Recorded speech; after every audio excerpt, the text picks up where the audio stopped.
राधे राधे, हरे कृष्णा। आप सभी का दिन शुभ हो। इससे पहले कि सभी कथाएं सुनने के लिए आप सबका बहुत बहुत धन्यवाद। आज माघ मास का 8वां दिन है और आज दिनांक है 21 जनवरी मंगलवार। आज माघ मास महात्म्य की कथा सुनाने से पहले आपको एक बार फिर से भक्त नामदेव जी की कथा सुनाते हैं। एक बार पंढरपुर में एक धनी मानी सेठ अपने कल्याण के लिए तुलादान का उत्सव किया करते थे। वो पलड़े में एक तरफ घुट बैठ जाते और दूसरी तरफ सोना चांदी तौलकर संतों में बांट देते थे। एक बार एक वैष्णव ने कहा कि अगर आपने जीवन में नामदेव जी की सेवा नहीं की तो क्या किया। अब सेठ जी ने पहले नौकर को भेजा तो नामदेव जी ने कहा हमें आवश्यकता नहीं आने की। फिर सेठ ने अपने मुनीम को भेजा तो नामदेव जी ने कहा कि ये दूसरे ब्राह्मणों में बांटते, हम तो संतुष्ट हैं। अब की बार सेठ नामदेव जी को बुलाने के लिए स्वयं गया और चरणों में प्रणाम किया। फिर दान लेने की प्रार्थना की। नामदेव जी ने देखा कि इन्हें तो धन का बड़ा अभिमान है, तो उन्होंने पूछा, अच्छा सेठ जी, एक बात बताओ, क्या हम जितना मांगेंगे उतना दे दोगे? तब सेठ जी ने कहा, जी बिल्कुल। अब नामदेव जी अपने साथ एक तुलसी का पत्ता लेकर गए और उन्होंने तुलसी के पत्ते पर राम नाम का केवल आधा यानी रा लिख दिया। लिखने के बाद कहा, मुझे बस इसके वजन का सोना दे दो। अब एक पलड़े में तुलसी का पत्ता जिस पर राम का आधा नाम लिखा था और दूसरे में सोना भरा हुआ था, तो सेठ ने कहा कि अरे इसमें कितना सोना आएगा, मेरा मजाक उड़ा रहे हो क्या? नामदेव जी ने कहा, मुझे तो बस इतना ही चाहिए, बस इतना ही दे दो। अब सेठ ने कुछ सोना रखा, लेकिन वो पलड़ा जिस पर तुलसी का पत्ता जिस पर केवल राम नाम का रा लिखा हुआ था वो हिला तक नहीं। अब उसने 5-7 किलो और सोना रख दिया, पर पलड़ा हिला ही नहीं। अब उसने अपना सारा सोना चांदी अपने रिश्तेदारों और यहाँ तक कि पड़ोसियों से भी लेकर सब कुछ रख दिया, फिर भी पलड़ा हिला नहीं। तब नामदेव जी ने कहा कि चलो, इसका धन का अभिमान तो चला गया, लेकिन एक और अभिमान बाकी था। उसे अपने पुण्य और पहले किए गए तुलादानों का बड़ा अभिमान था। तब नामदेव जी ने कहा कि सेठ जी, तुमने जो भी दान पुण्य तीर्थ आदि अपने जीवन में किए हो, एक संकल्प लेकर इस पलड़े में दे दो तो शायद ये उठ जाए। बस कुछ नहीं हुआ, अब की बार भी तुलसी जी का पलड़ा हिला नहीं। सेठ ने अपने सारे पुण्य, सारे दान तीर्थ आदि सब पलड़े में संकल्प करके रख दिए, लेकिन वह पलड़ा अभी भी नहीं हिला। अब तो वह सेठ नामदेव जी के चरणों में गिर पड़ा, फिर हाथ जोड़कर बोला कि मैं गरीब आपको क्या दे सकता हूँ, आप तो भगवान के नाम के धनी हैं। नामदेव जी बस यही तो सुनना चाहते थे और उन्होंने इसी अहंकार को नष्ट करने के लिए ही ये सारी लीला की थी। अब नामदेव जी की इस शिक्षा से सेठ के हृदय का मल दूर हो गया और उसने दैन्य भाव से प्रभु की भक्ति में अपनी बुद्धि को लगा दिया। एक भक्त का कैसे भी संग हो जाए, उससे जीवन बदल जाता है। जैसा नामदेव जी के हृदय में प्रभु के लिए प्रेम था, उस धनी पुरुष के हृदय में भी वैसा ही प्रेम आ गया। पंढरपुर में एकादशी का खास महत्व है। एकादशी का दिन था। एक दुर्बल ब्राह्मण के रूप में ठाकुर जी नामदेव जी के गांव में आए। सबने कहा, नामदेव जी बहुत भक्त सेवी हैं, आप उनके वहां चले जाइए।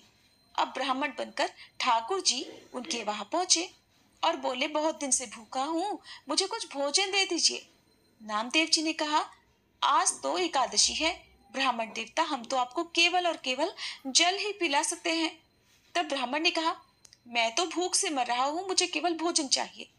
अब नामदेव जी बार बार मना कर रहे हैं, ब्राह्मण देवता हट कर रहे हैं कि मुझे भोजन दो, और अगर भोजन के अभाव में मेरी मृत्यु हो गई तो तुम्हें हत्या का पाप लगेगा।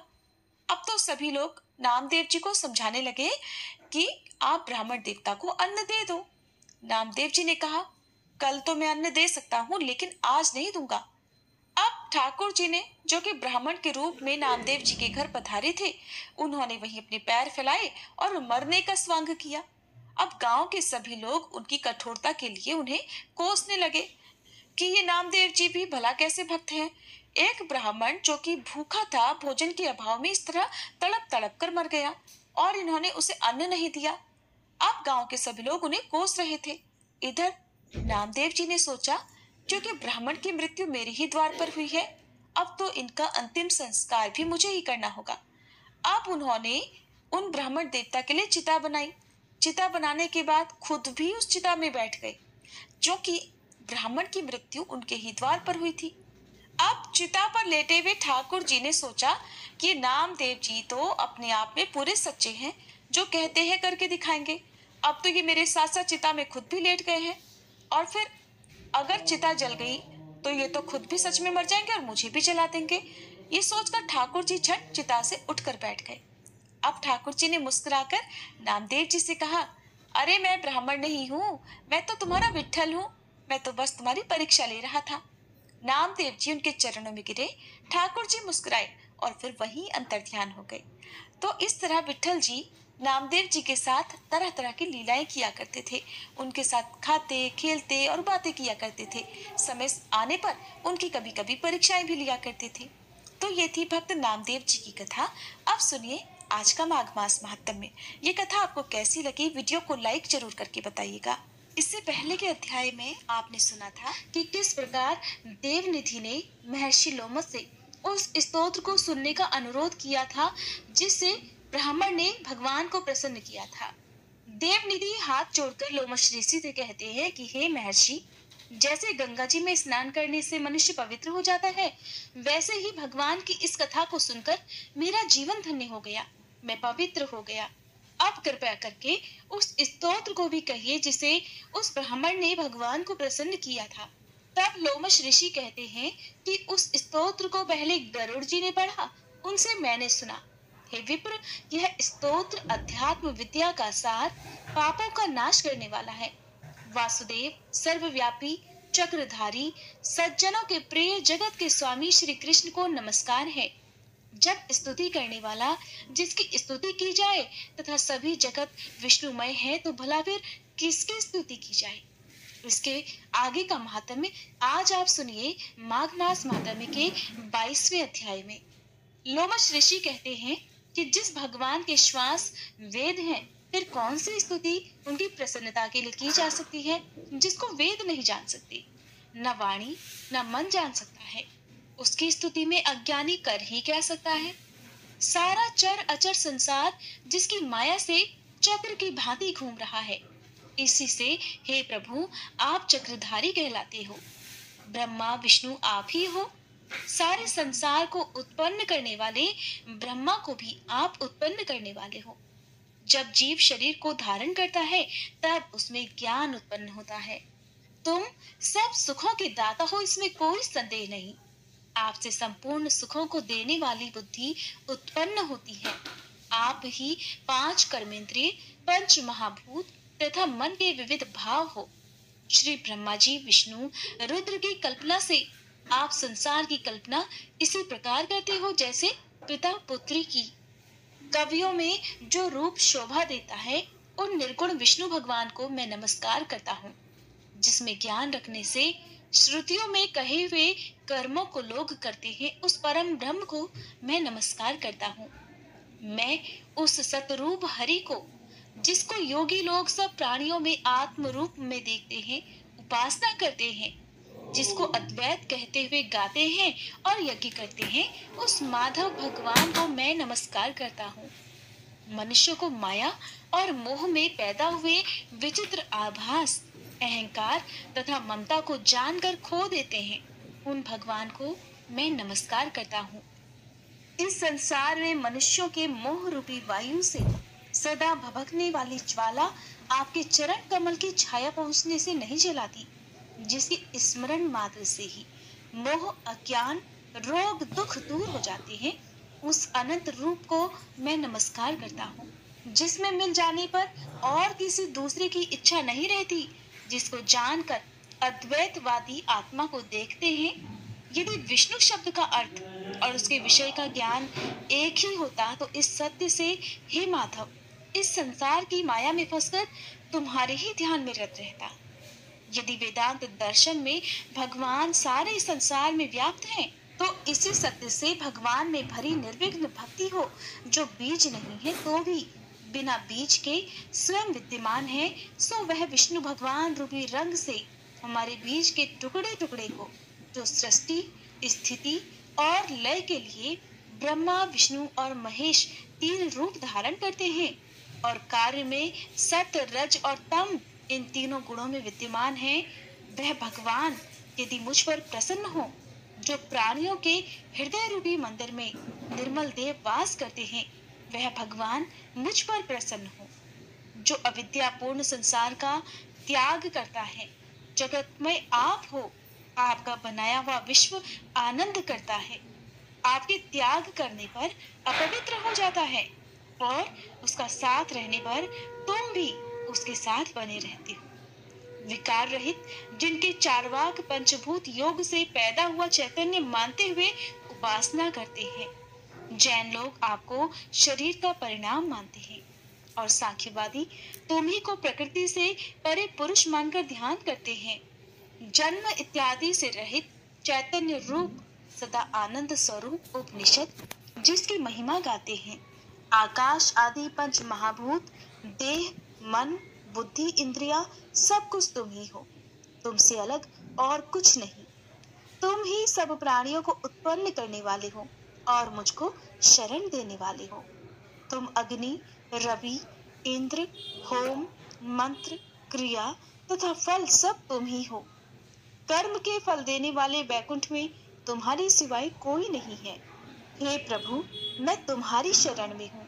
सब प्राणियों के हेतु तथा उनको शरण देने वाले तुम ही हो। जैसे युवा पुरुष की युवती में और युवती की युवा में प्रीति होती है, वैसी मेरी प्रीति में तुम ही हो। हे प्रभु, जो पापी भी आपको प्रणाम करता है, उसको यमदूत ऐसे नहीं देखते हैं जैसे उल्लू सूर्य को। प्रत्येक पाप मनुष्य को उस समय तक ही सुख देते हैं जब तक वह आपके चरण कमलों का सहारा नहीं ले लेता। जिसको गुण, जाति और धर्म को स्पर्श नहीं कर सकती तथा गतियां भी स्पर्श नहीं करती, जो इंद्रियों के वशीभूत ही नहीं है, जिनका बड़े बड़े मुनि लोग साक्षात नहीं कर सकते, उन भगवान को मैं नमस्कार करता हूँ।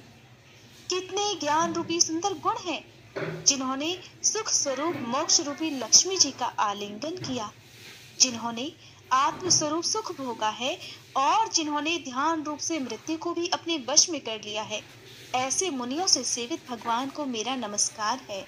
जो जन्म मरण आदि से अलग हैं, जिनको काम, क्रोध आदि दोष दुख नहीं देते, उन वासुदेव भगवान को मैं नमस्कार करता हूँ। जिनके ज्ञान की गति से अविद्या रूपी मल शुद्ध हो जाता है, जिनके ज्ञान रूपी शस्त्र से संसार रूपी शत्रु का नाश हो जाता है, उन दुखों के नाश करने वाले को मैं नमस्कार करता हूँ। जिस प्रकार सब स्थावर जंगम संसार को उत्पन्न करते हैं, इसी सत्य से भगवान मुझे भी दर्शन दे। इस प्रकार उसकी सच्ची भक्ति देखकर भगवान ने प्रसन्न होकर उस ब्राह्मण को दर्शन दिए और ब्राह्मण की स्तुति से प्रसन्न होकर तथा उसको वरदान देकर भगवान वहां से अंतर्ध्यान हो गए और वह ब्राह्मण कृतकृत्य होकर भगवान में ही लीन हो गया और फिर अपने शिष्यों के साथ स्तोत्र पढ़ता हुआ तपोवन में ही रहने लगा। जो कोई स्तोत्र को पढ़ता अथवा सुनता है, उसकी बुद्धि पाप में नहीं लगती और न ही बुरा फल देखता है। इसके कीर्तन से मनुष्यों की बुद्धि, मन और इंद्रियां स्वस्थ हो जाती हैं। जो भक्ति पूर्वक इसके अर्थ को विचार कर इसका जप करता है, वह वैष्णव पद को प्राप्त होता है। इस स्तोत्र के सदैव पढ़ने से मनोवांछित कार्य सिद्ध हो जाते हैं। मनुष्य सुपुत्र पाता है और धन, पराक्रम और चिरायु को प्राप्त करता है। इसके पाठ से बुद्धि, धन, यश, कीर्ति, ज्ञान और धर्म बढ़ते हैं। दुष्ट ग्रहों की शांति होती है। ये व्याधियों और अनिष्टों को दूर करता है, दुर्गति से ताड़ता है। इसके पढ़ने से सिंह, व्याघ्र, चोर, भूत, देव, पिशाच और राक्षस का भी भय नहीं रहता। जो भगवान का पूजन करके इस स्तोत्र को पढ़ता है, वह पापों से ऐसे ही अलग रहता है जैसे जल पंख से कमल। जो इस स्तोत्र को एक काल, 2 काल या 3 काल पढ़ता है, अर्थात एक समय दिन के 2 या फिर तीनों पहर पढ़ता है, वह अक्षय फल प्राप्त करता है। जो मनुष्य प्रातःकाल इस स्तोत्र का पाठ करता है, वह इस लोक और परलोक में अक्षय सुख प्राप्त करता है। वेद द्युति का बनाया हुआ यह स्तोत्र भगवान को अत्यंत प्रिय है और भगवान के दर्शन कराने वाला है। योग सागर नाम का यह स्तोत्र परम पवित्र है। जो कोई भक्ति पूर्वक इसको पढ़ता है वह विष्णु लोक को जाता है। लोमश ऋषि कहने लगे कि जिस पिशाच को देवद्युति ने मुक्त किया था वह पहले द्रविड़ नगर में चित्र नाम वाला राजा था। वह बड़ा शूरवीर, सत्यपरायण और पुरोहितों को आगे करके यज्ञ आदि किया करता था।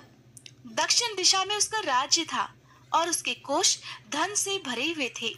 उसके पास बहुत सारे हाथी, घोड़े और रथ आदि थे और वह अत्यंत शोभा को प्राप्त होता था। वह नित्य प्रतिदिन अतिथियों की सेवा करता था, उनकी पूजा करता था और शस्त्र विद्या में भी निपुण था।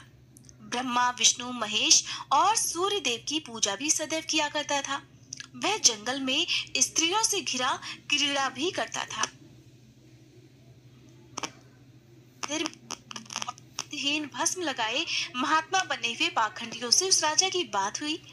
पाखंडी कहने लगे कि हे राजन, शैव धर्म की महिमा सुनो। इस धर्म के प्रभाव से मनुष्य पाप को काटकर मुक्त हो जाता है।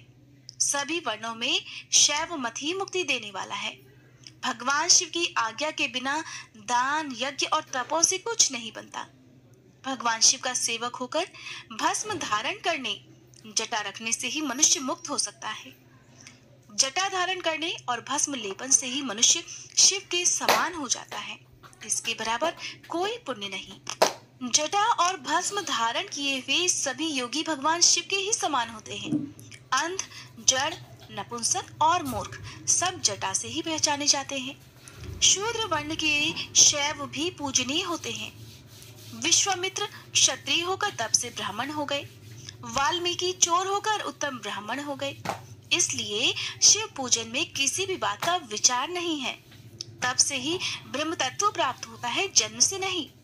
इस कारण शैव का दर्शन भी उत्तम होता है और भगवान शिव के सिवाय किसी दूसरे का पूजन कभी नहीं करना चाहिए।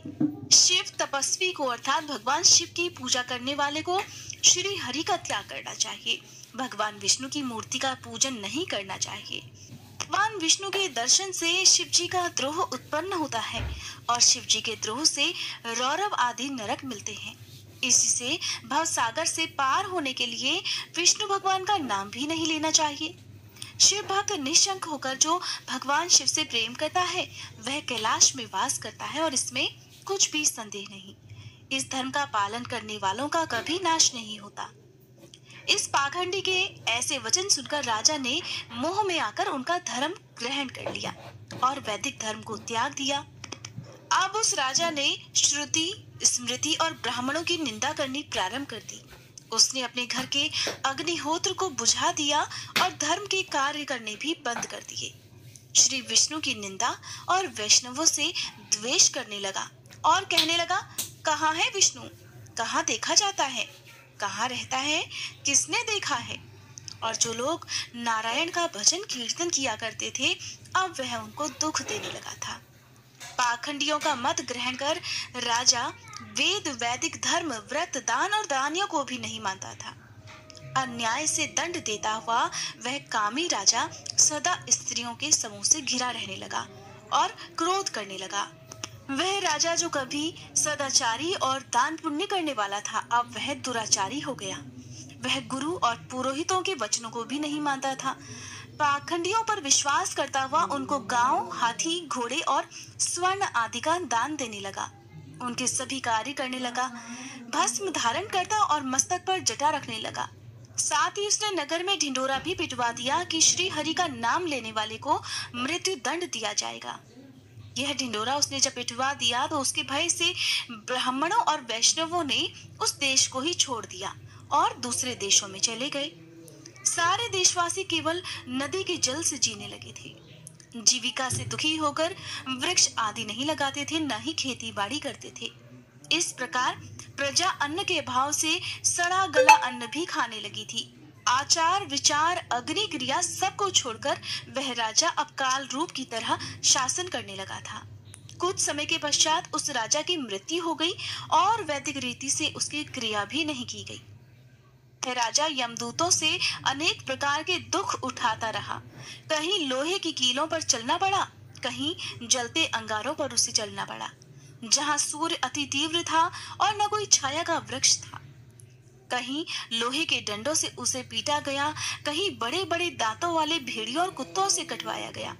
इस प्रकार दूसरे पापियों का हाहाकार सुनता हुआ वह पापी राजा यमलोक में पहुंच गया। लोमश ऋषि बताते हैं कि जब उस राजा की मृत्यु हो गई तब पहले तो वह तामिश्र नामी नरक में गया और फिर अंध तामिश्र नरक में, जहां पर वह अति दुखों को प्राप्त हुआ। फिर महारौरव, फिर कालसूत्री नामक महानरक में गया और फिर वह मूर्छित हो गया। जब उसे चेतना आई तब चेतना आने पर तापन और संप्रतापन नाम के नरक में गया।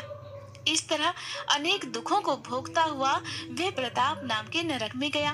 तब काकोल, कुड़पल, पूर्व मृतिका, लोह शंकु, मृजीप आदि नरकों में होता हुआ वह असीपत्र वन में पहुंचाया गया, जहां पर लोह धारक आदि नरकों में उसे फिर से गिराया गया।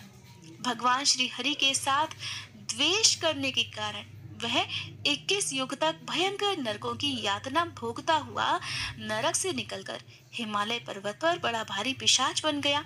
इसके बाद उस राजा के साथ किया हुआ इसका वृतांत आज आप सुनने वाले हैं माघ मास महात्म्य के अध्याय 24 में। जब राजा हिमालय पर्वत पर बड़ा भारी पिशाच बन गया तब वह उस वन में भूखा और प्यासा ही भटकता रहता। उसे मेरु पर्वत पर भी कहीं भी खाने को ना तो भोजन मिला और ना ही पीने को जल। इस प्रकार भूख और प्यास से व्याकुल वह घूमता और भटकता हुआ प्लुत नाम के एक वन में जा पहुंचा। बहेड़े के वृक्ष के नीचे वह दुखी होकर हाय मैं मरा, हाय मैं मरा ऐसे शब्द जोर जोर से पुकारने लगा। साथ ही वह कहने लगा, भूख से दुखी मेरे इस जन्म का न जाने कब अंत होगा। इस पाप रूपी समुद्र में डूबते हुए मुझे अब भला कौन सहारा देगा। लोमश ऋषि कहने लगे कि इस प्रकार वेद पाठ करते हुए देवद्युति ने उसके दुख भरे वचनों को सुना और वहां पर एक पिशाच को देखा, जिसकी लाल डरावनी आंखें, दुर्बल शरीर, काले काले ऊपर खड़े बाल, विकराल चेहरा, काला शरीर, लंबी सी जीभ बाहर को निकली हुई, लंबे होंठ, लंबी लंबी जांघें, लंबे पैर, सूखा चेहरा, आंखों में बड़े गड्ढे वाले पिशाच को देखकर देवद्युति ने उससे पूछा, तुम कौन हो और ऐसी करुणा से क्यों रो रहे हो? तुम्हारी ये दशा कैसे हुई और मैं तुम्हारा क्या उपकार कर सकता हूँ, मुझे बताओ। मेरे आश्रम में आ जाने से कोई भी प्राणी कभी दुखी नहीं रहता और वैष्णव लोग तो बड़े ही आनंद से रहते हैं। सो हे भद्र, तुम अपने इस दुख का कारण जल्दी जल्दी बताओ, क्योंकि विद्वान मनोरथ पाने के लिए विलंब नहीं किया करते। ऐसे वचन सुनकर वह प्रेत अपना रोना बंद कर हाथ जोड़कर बड़े ही विनीत भाव से कहने लगा, हे द्विज, किसी बड़े पुण्य से मुझे आपके दर्शन प्राप्त हुए हैं। बिना पुण्य के कहा जाता है कि साधुओं की संगति नहीं होती। और फिर उस पिशाच ने अपने पूर्व जन्म का वृतांत कह सुनाया कि भगवान श्री हरि के द्वेष के कारण मेरी ये दशा हो गई है। जिस हरि का नाम यदि अंत समय में मनुष्य के मुख से निकल जाए तो मनुष्य विष्णु पद को प्राप्त होता है, जो सबका पालन करता है। मैंने उसी से द्वेष किया। आज मैं जो भी कष्ट भुगत रहा हूँ ये सब मेरे ही कर्मों का दोष है, जिसकी ब्राह्मण तप द्वारा प्रार्थना करते हैं।